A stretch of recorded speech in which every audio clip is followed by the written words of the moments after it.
And if you can be honest with what is right now, you're doing it. You're not behind.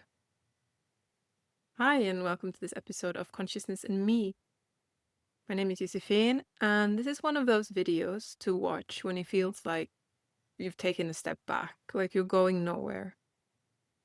One of those days where life has triggered you extra, where you got mad at your coworker or your dog or your neighbor or your partner or someone on social media.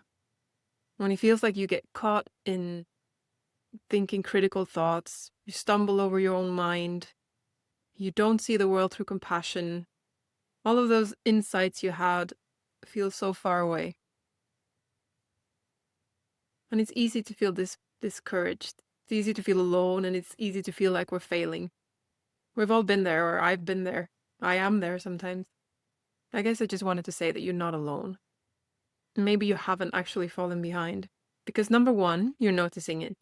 And it's not about being perfect. It's not about achieving a goal of holiness, of saintliness.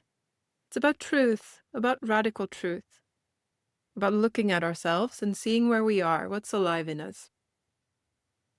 I know for myself, there's this saying in Sweden, we call it a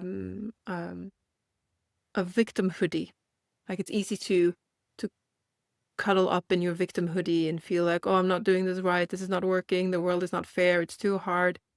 And it's so comfortable to crawl in there sometimes, just cozy up in it and feel sorry for yourself. And the only thing is that once you've done that over the course of your life, you realize that it's nowhere out. You're not going anywhere from there. The world doesn't change just because you think it's hard. You have to crawl your way back out the same way you came. And why is this interesting? Well, because when we see that feeling sorry for ourselves isn't actually making anything better. But to be honest with the fact that right now is challenging, right now it feels like I'm failing, right now I'm thinking these thoughts, well, that puts you right back in the alignment with truth. That is the present moment for you. We don't have to alter what's going on. We don't have to change the way our bodies and mind are conditioned and wired. But we can always be honest with it. At least aim for as much honesty as we're capable of. And that's always available. That's what makes it so easy. That's what takes away all the measurements of success. And we don't even have to wait for things to change. We don't need to wait for this feeling of jealousy to go away. No, honesty about jealousy being present is available now. But it does require us to step out of identification with this little, victim hoodie, basically. To take it off and to see that it's also present. Yes, a part of me would love to just feel sorry for myself right now.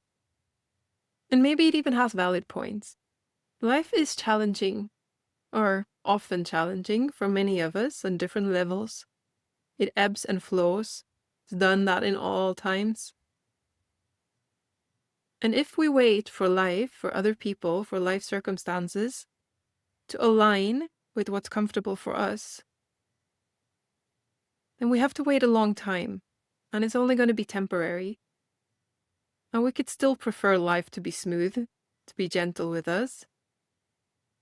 But we don't need that in order to be honest with ourselves, in order to become more than our thoughts, in order to see that we are so much more spacious inside, that we have room for everything we feel and everything we think. We're bigger than that. That is always available, regardless of how rough life is treating us at the moment.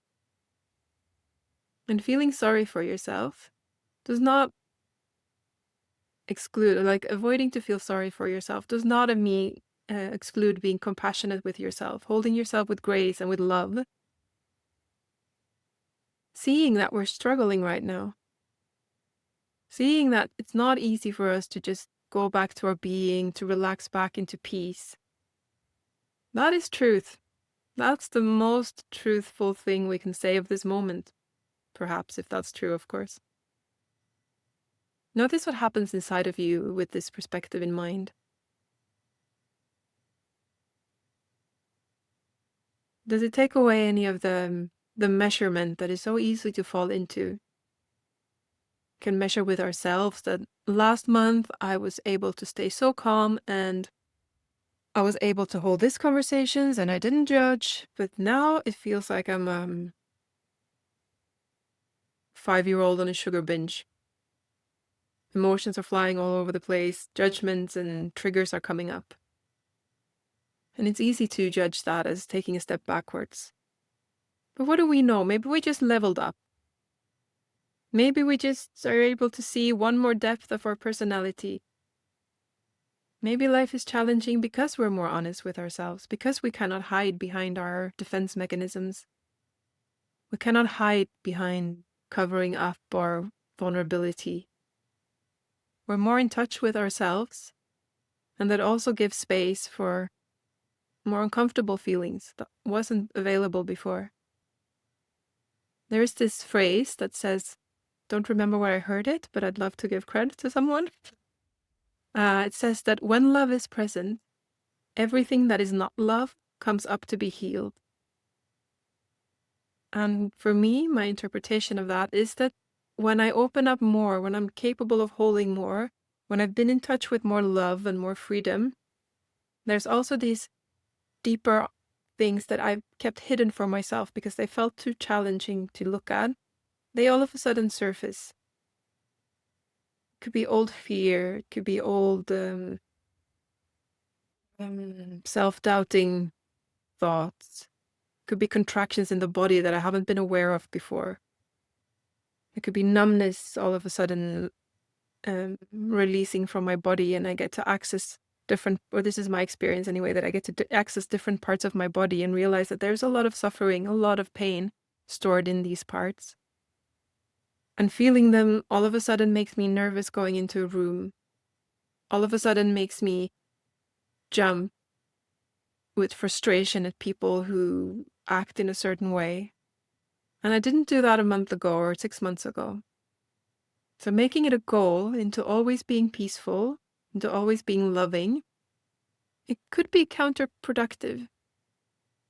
Maybe the goal, if we should even speak about a goal, is to be honest, to be with whatever is present. My Zen Coaching teacher, Kåre Landfald, he has this phrasing where he says, showing up to what shows up. That's it. That's the root. And if that showing up is judgment or sadness or feeling sorry for ourselves, we show up to that. It doesn't mean we have to believe it. It doesn't mean we have to obey what it wants us to do, how it wants us to act, but we're there for it. We notice it. We allow it to be felt. We even allow our resistance, our doubt. In that way, we build trust with ourselves. We build trust with the present moment, even when it feels like we're not capable of doing that. That is just a thought. I don't know why this story came to mind, but I'm going to share it now. The first meditation retreat I was ever at, basically the first kind of guided context of meditation, I went to a silent retreat in Thailand. And I somehow assumed that I was going to be taught how to meditate, but that was not the case. It was more of well, you just meditate and I guess you'll learn along the way. And the first meditation early in the morning was an hour of sitting meditation. I'd only done maybe half an hour tops before. So we sat down for meditation and I did pretty well for 10 minutes. I was quite proud of myself. But then it got boring. I was looking around and everyone else was sitting so peaceful with their eyes closed. And I was about to implode by boredom. It was just growing and growing and growing. And I think I'm almost panicked because somehow I thought that boredom is unbearable. Like, it's just going to consume all of me. I'm going to implode or explode or I don't know what's going to happen. And to my amazement, it didn't. It just continued to be boring. And somehow an hour passed of me sitting with intense boredom. But it wasn't unbearable unless I told myself it was unbearable. And now I almost forgot what I even wanted to say with that phrase. But I think it was to point at this thing.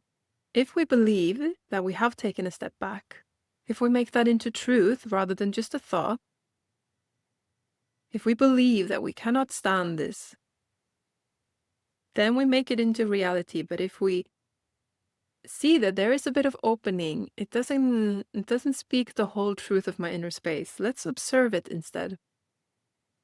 Then all of a sudden it doesn't hold power over us. But this isn't something to be believed, it's something to be experienced. That's where its true life-changing energy is residing. So notice what's alive in you right now.